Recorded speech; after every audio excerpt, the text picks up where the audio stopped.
Suresh sir గురించి మాట్లాడడానికి నాకు ఎప్పుడు అవకాశం రాలేదు. ఇప్పుడు ఒక్క నిమిషం మాట్లాడతాను నేను.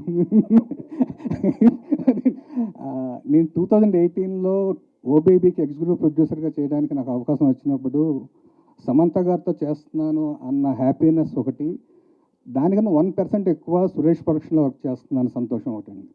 ఎందుకంటే as a production person Suresh గారి దగ్గర డైరెక్ట్గా ఇండైరెక్ట్గా చాలా విషయాలు నేర్చుకున్నాను.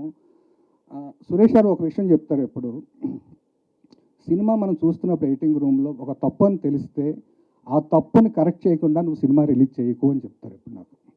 సో అదే నేను ఫాలో అవుతున్నాను, పరదా కూడా అదే ఫాలో అయ్యాను. Thank you sir. And Suresh సార్తో ఏంటంటే ప్రాబ్లం, నేను చాలా ప్లాన్డ్గా ఆయన దగ్గరికి వెళ్తాను, ఈసారి ఆయనతో తిట్టించుకోకూడదని. నేను 10 విషయాలు ప్లాన్ చేసుకుని వెళ్తే ఆయన 11వ విషయమే అడుగుతారు ఆయన ఎప్పుడు. సో ఆయన అంత ముందు ఉంటారు ఎప్పుడు కూడా.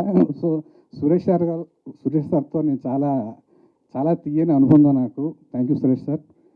సత్యభయ్య, సత్యకి నేను అనేవాడిని, భయ్యా నువ్వు 1 crore ఆర్టిస్ట్ తొందరగా అవుతావు అనేవాడు నేను 47 days చేస్తున్నప్పుడు. ఆ 1 crore ఎప్పుడో దాటేశాడు sir Satya. Talented man. Thank you Satya.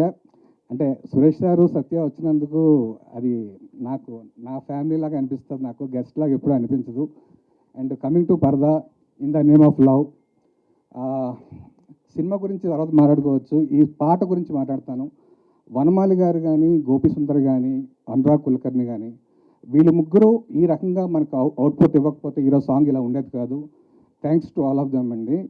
And cinema గురించి చెప్పాలి అంటే నేను ఫస్ట్ చెప్పేది అనుపమ గురించి అండి. అనుపమ ఒప్పుకోకపోతే సినిమా ఉండేది కాదు. సో థ్యాంక్స్ టు అనుపమ, దర్శన అండ్ సంగీత గారు. ఓకేనండి, ఫైన్. థ్యాంక్ యూ అండి. For more videos like this, subscribe Big TV channel.